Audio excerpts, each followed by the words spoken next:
So the Atlanta Falcons went out and they signed running back Mike Davis from the Carolina Panthers last year to a 2-year, $5.5 million salary. And it's pretty interesting because, Mike Davis is just kind of this, he had a really bizarre career. I don't really know how else to say it. I mean, the guy's 29 years old and had a breakout season last year, which, that typically doesn't happen.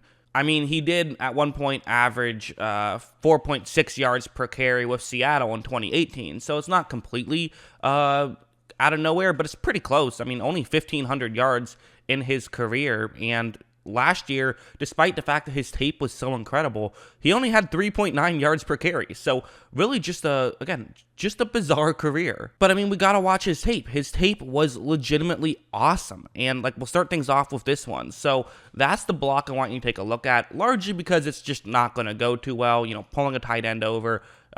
This can work. It's not going to work on this time. Watch. So as you see, I mean, it was a good defensive play, and now you see Mike Davis. He's just in trouble right here, and every single running back in the league gets tackled at this point, right? This is not a point where any running back in the league gets out of. It just isn't. But watch him just somehow, I don't know how he did that.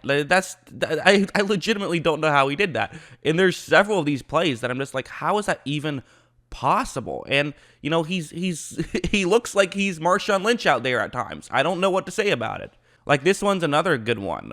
He just, I don't know. I feel like people call every single player who can get out of bad situations Houdini. But if no one called anyone else Houdini, Mike Davis would be the perfect candidate to be named Houdini.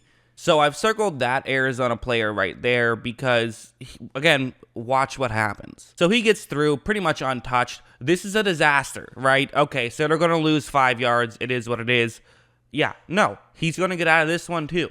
Honestly, try and take a guess about how he's going to do it. That could be a fun little thing to do, is right now, how do you think he's going to get out of it? Watch this spin move, and not only that, but he's able to get down then to the outside and picks up a huge gain. Again, it's incredible. And they went from Christian McCaffrey to all of a sudden Mike Davis is looking like a legitimate great running back, and he's not just getting the yards that the offensive line gives you. He's legitimately just creating plays on his own out of nothing. Pro Football Focus graded the Carolina Panthers as the 19th best run blocking team, so below average, and Mike Davis was still able to find ways to have key impacts. We'll now go over to this one. He's playing Atlanta. Look at that, the team that he now plays for.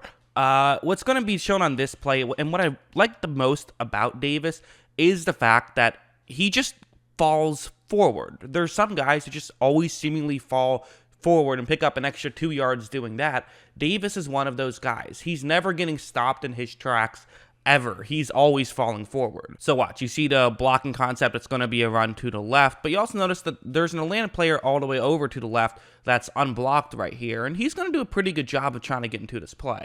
So watch, you see right when this play starts, he is doing a good job of trying to get some contact on Davis. But again, what Davis does is he doesn't go down easy. And this little amount of contact isn't going to bring him down. If you're going to actually be able to tackle him, you have to really get a hold of him. Watch him get through that. And then again, like right here, falling forward. It takes like a whole team of Atlanta players to actually bring him down, which I think is actually perfect for what Arthur Smith is going to want. Because think about it. He loves the play action, and he loves to build things off of the play action. Well, now if you have a halfback who you need multiple players to come over and make this play, well, that's going to really get a lot of linebackers out of position. You can throw over the top. That's what you want to do. That's what Davis is bringing to the table. So he's kind of that perfect running back in a sense for that system. I'm not saying it'll work as well as it worked with Derrick Henry, but it should still work with Davis, and this is something they needed, so getting Davis makes a ton of sense. It also comes into play during the passing game. You'll see that on this one, where what's going to end up happening on this play is that it's a pretty simple passing thing. It's going to be, you have Davis is running underneath, a couple of receivers are running deeper routes. We're against zone coverage here, so you're just going to hit Davis underneath and, hope he picks up some yards, or throw it to someone else if you think that guy's open. But for Davis, he's just a check down here. Watch, Bridgewater takes a snap, does run a play action, eventually is going to hit Davis, and, at this point, you've gained a couple yards, and it seems like that's the end of the play.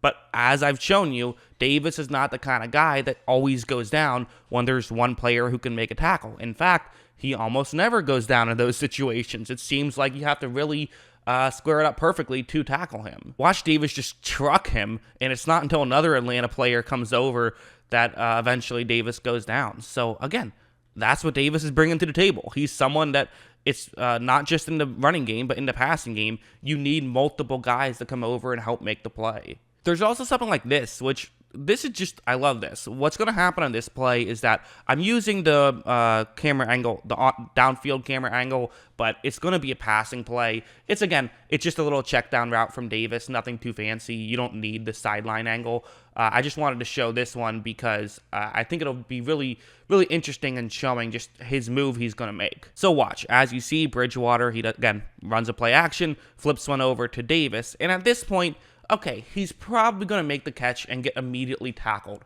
right? That's what's probably going to happen. And I'm sure some of you are watching this saying, are you telling me that that doesn't happen? How does that not happen? But Davis knows where the Arizona player is and knows where he's coming, in from. So he already realizes that basically when you're standing in one spot and you can't see behind you, the defensive player probably running straight towards you. So watch him move while making the grab and completely gets out of that tackle, nearly gets out of another tackle. Again, it's that just sort of, I swear, he made his move before the ball was in his hands. He was starting to move over. So sometimes that's dangerous because you could drop the ball, but if it works out and can get you many more yards. So I don't know how big of a deal that's going to actually be, the passing game, just because I don't know if Arthur Smith is going to care about it as much as it mattered in Carolina. But it's nice to know that he has that. And it's more nice to know that, again, he just sort of fits this system perfectly. You want a halfback who's going to get safeties to bite down on the play action. Get guys cornerbacks, everybody. Granted, there's some obvious risk. I mean, you're paying a 28-year-old running back who knows what'll happen. I mean, 28-year-old running backs can certainly fall off a cliff. Obviously, there was the Todd Gurley thing when he was 25.